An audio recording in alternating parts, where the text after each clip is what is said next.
Olá, querido, graça e paz, tudo bem? Seja bem-vindo aí a mais um vídeo, né, do canal Rafael Guarnier. Hoje vamos encerrar, né, a Epístola aos Romanos, capítulos 15 e 16. Vamos fechar mais um livro bíblico aí, mais uma epístola, né, uma carta do apóstolo Paulo, né? E que coisa poderosa para nós estarmos fechando aí mais um desses 66 livros poderosíssimos, né, que nós temos na nossa Bíblia Sagrada. Amém? Abra sua Bíblia comigo aí no capítulo 15 de Romanos. Falaremos dos capítulos 15 e 16 para encerrar essa epístola, encerrar essa carta, né? E no próximo vídeo já daremos início aí às cartas aos Coríntios, ok? Vamos lá, então. Abriram aí, já quero te pedir para você curtir, compartilhar essa mensagem, né, esse estudo no seu grupo do WhatsApp, amém? Nas suas redes sociais, recomendar o estudo dessa carta, né, poderosíssima, carta aos Romanos, né, para muitos aí considerado o evangelho do apóstolo Paulo, né, e que maravilha que foi esse estudo, amém? Então aqui a gente, nesse capítulo 15, a gente vai dar continuidade aí ao tema que a gente já vem falando, que é o receber, né, os crentes, receber os crentes aí. E nesse capítulo 15 especificamente, segundo Cristo, né, segundo Cristo. Olha lá, capítulo 15, versículo 1. Mas nós que somos fortes, devemos suportar as fraquezas dos fracos e não agradar a nós mesmos. Né, nós vimos essas fraquezas dos fracos aí na mensagem passada, quando nós vimos lá em Romanos 14, versículo 1. Né? Portanto, cada um de nós, versículo 2, agrade ao seu próximo no que é bom para edificação. Essa edificação também vimos no capítulo anterior, lá no versículo 19, né, do capítulo 14 de Romanos. Versículo 3. Porque também Cristo não agradou a si mesmo, mas como está escrito, sobre mim caíram as injúrias dos que te injuriavam. Salmo 69, versículo 9, vai falar dessas injúrias também. Continuando, versículo 4. Porque tudo o que dantes foi escrito para nosso ensino, foi escrito para que pela paciência e consolação das Escrituras tenhamos esperança, né? Em algumas traduções você vai ver que pela paciência e encorajamento das Escrituras tenhamos esperança, tá? Continuando, versículo 5. Ora, o Deus de paciência e consolação vos conceda o mesmo sentimento uns para com os outros, segundo Cristo Jesus. E aí a gente percebe no final desse versículo, né, que Deus estabelece a Cristo Jesus como um padrão para a vida, né, da igreja. E versículo 6, para que concordes a uma boca, glorifiqueis, né? Aqui para esse concordes, né, para que concordes, algumas traduções vão dizer assim, ó, para que em unanimidade, né, para que em unanimidade, glorifiqueis a uma só voz o Deus Pai de nosso Senhor Jesus Cristo, tá? E aí na ACF está assim, ó, na Almeida Corrigida Fiel. Para que concordes a uma boca, glorifiqueis ao Deus e Pai de nosso Senhor Jesus Cristo, né? Mais uma vez aqui é importante enaltecer esse versículo devido ao apóstolo Paulo, está falando acerca da fala exterior, uma mesma fala na igreja, ok? Versículo 7. Portanto, recebei-vos uns aos outros, como também Cristo nos recebeu para a glória de Deus, né? Como também Cristo nos recebeu para a glória de Deus. Então nós devemos receber os irmãos como Cristo os recebe. Versículo 8. Digo, pois, que Jesus Cristo foi ministro da circuncisão por causa da verdade de Deus, para confirmar as promessas feitas aos pais, e para que os gentios glorifiquem a Deus pela sua misericórdia, como está escrito. Portanto, eu te louvarei, né? Algumas traduções, eu confessarei entre os gentios, cantarei o teu nome. E outra vez diz, alegrai-vos, gentios, como o seu povo. E outra vez, louvai ao Senhor todos os gentios e celebrai-o todos os povos. Outra vez diz Isaías, uma raiz em Jessé haverá, e naquele que se levantar para reger os gentios esperarão.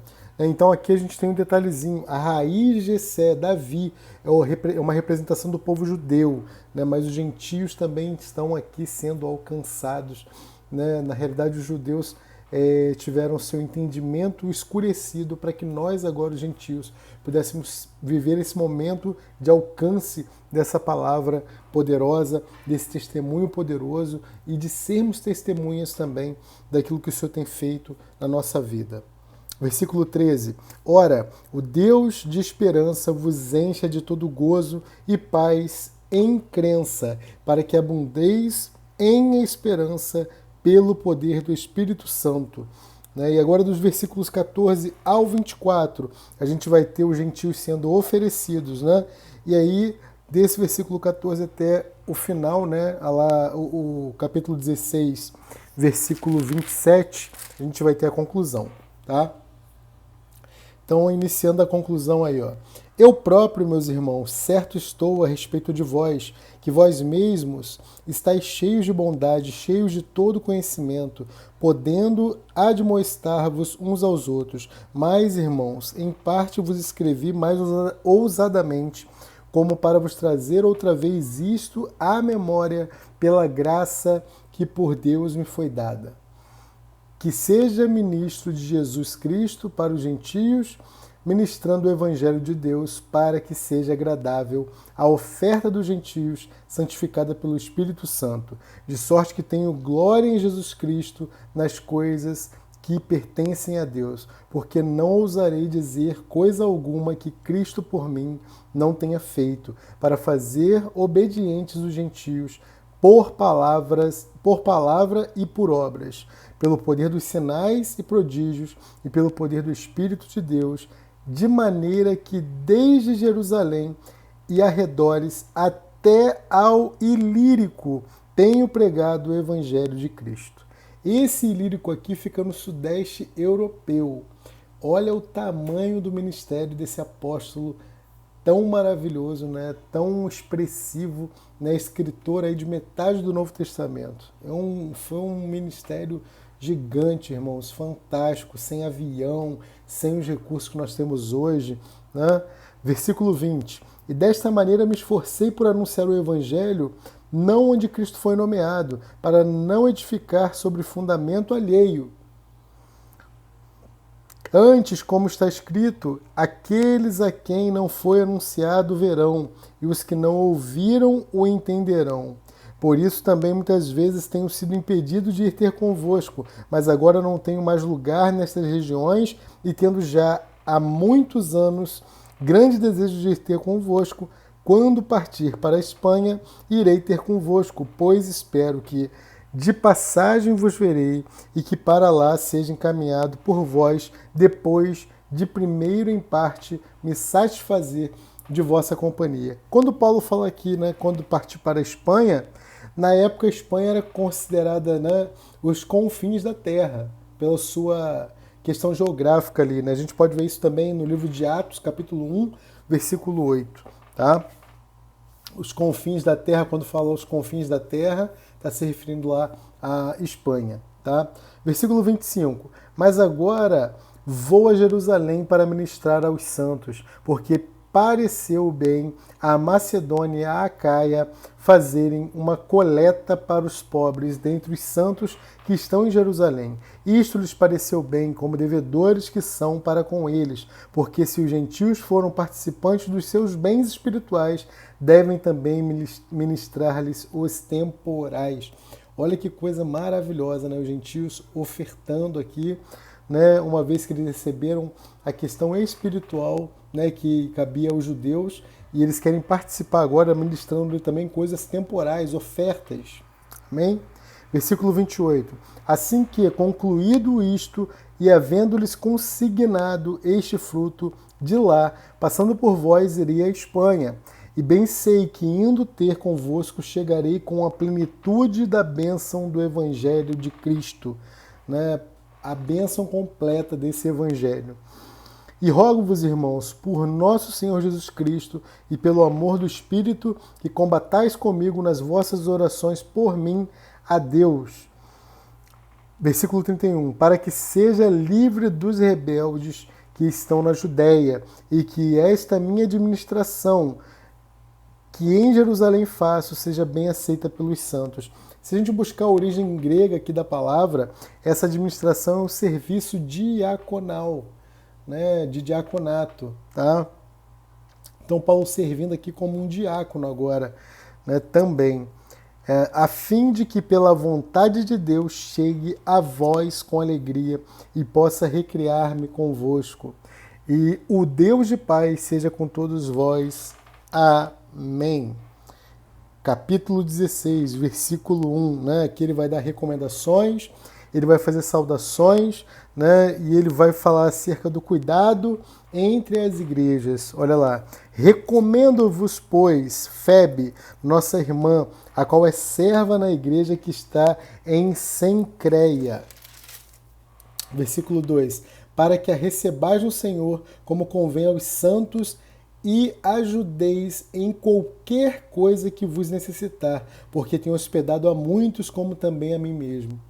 Né? A igreja dentro das casas das pessoas, e essas igrejas dentro das casas hospedavam os missionários, hospedavam, né? E havia essa comunhão, havia esse serviço na igreja, né? Na chamada igreja, que não era um templo local, mas era a casa de muitos que abriam-se para esse serviço poderoso do Evangelho. Versículo 3. Saudai a Priscila e Áquila, meus cooperadores em Cristo Jesus, os quais pela minha vida expuseram as suas cabeças, o que não só eu lhes agradeço, mas também todas as igrejas dos gentios. Saudai também a igreja que está em sua casa. Saudai Epêneto, meu amado, que é as primícias da Acaia em Cristo. Olha lá, primícia, ou seja, a primeira igreja formada em Acaia, né? Então a igreja em Roma, muito provavelmente ela deve ter sido iniciada, né, na casa de Priscila e Áquila. É interessante que Éfeso também, eles serviram com suas casas para a igreja, né? Então servir, abrir as suas casas, isso é muito poderoso, né? Nós como igreja devemos abrir também as nossas casas, não só o templo, mas as nossas casas, para que esse evangelho seja propagado, quem sabe entre os nossos vizinhos, entre nossos parentes. Amém? Versículo 6. Saudai a Maria, que trabalhou muito por nós. Saudai a Andrônico e a Júnias, meus parentes e meus companheiros na prisão, os quais se distinguiram entre os apóstolos e que foram antes de mim em Cristo. Saudai a Amplias, meu amado no Senhor. Saudai a Urbano, nosso cooperador em Cristo.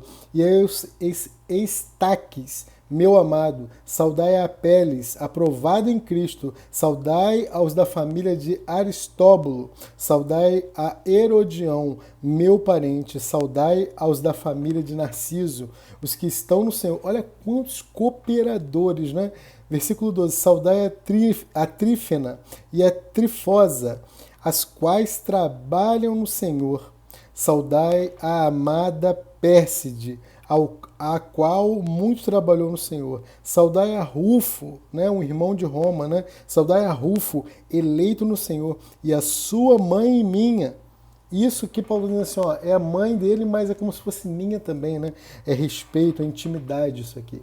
Versículo 14. Saudai a Síncrito, a Flegonte, a Hermes, a Pátrobas, a Hermas e aos irmãos que estão com eles. Saudai a Filólogo e a Júlia, a Nereu e a sua irmã, e a Olimpas e a todos os santos que estão que com eles estão.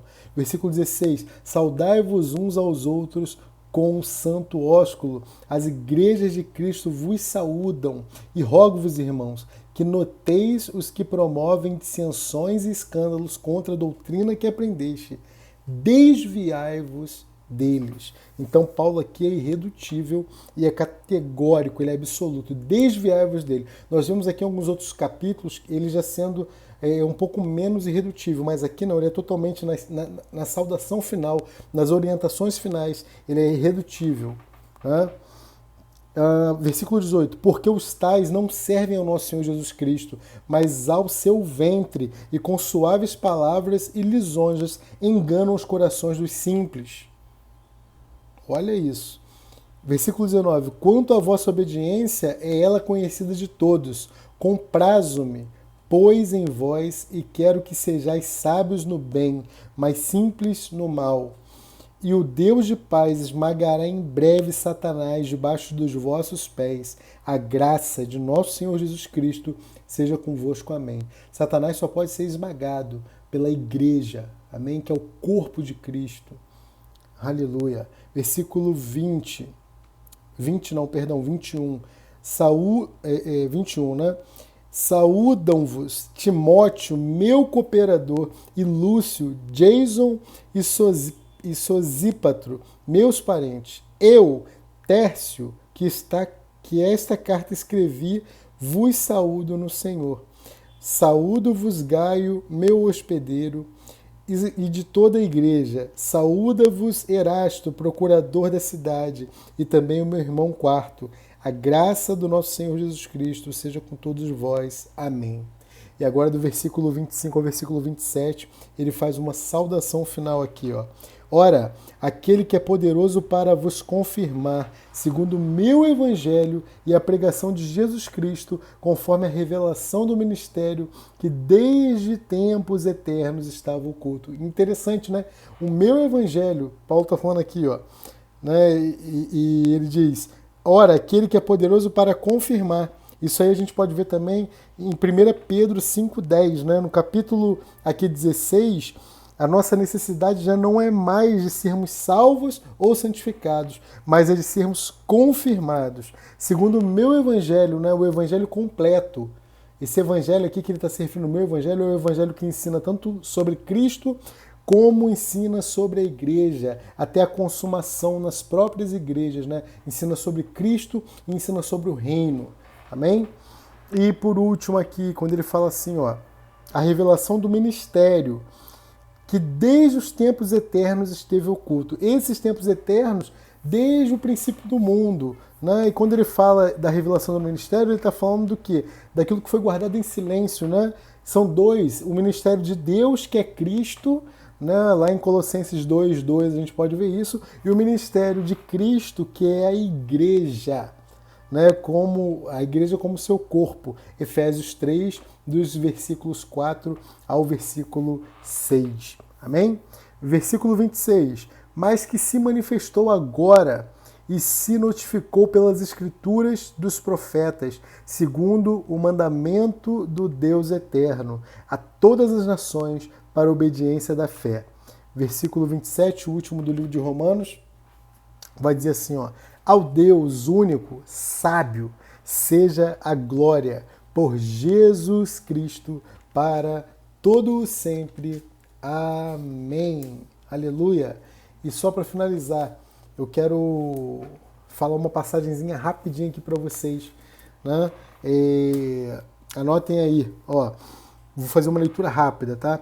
Mediante o dispensar divino de Deus em nós, eu tenho batido sempre nessa tecla, né?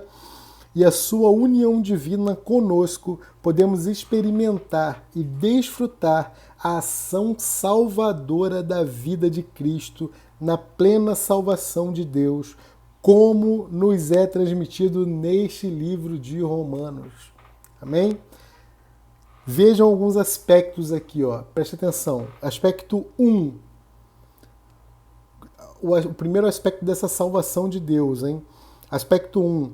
Pela abundância da graça, né? Ou seja, o próprio Deus, e do dom da justiça, o próprio Cristo, que recebemos, podemos reinar na vida divina de Cristo sobre o pecado, a morte, o velho homem, a carne, Satanás, o mundo e todas as pessoas, questões e coisas que não se submetem a Deus. Segundo aspecto, a natureza santa de Deus santifica a nossa índole mundana. Deus nos santifica na índole a partir da sua vida divina e para ela, de modo que desfrutemos mais.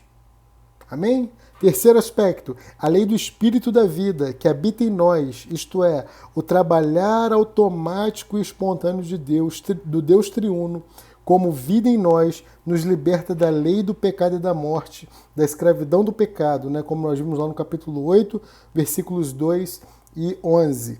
A operação dessa lei procede da vida divina de Deus e também faz com que essa vida aumente em nós. Quarto aspecto, o dispensar divino da trindade divina em nosso espírito.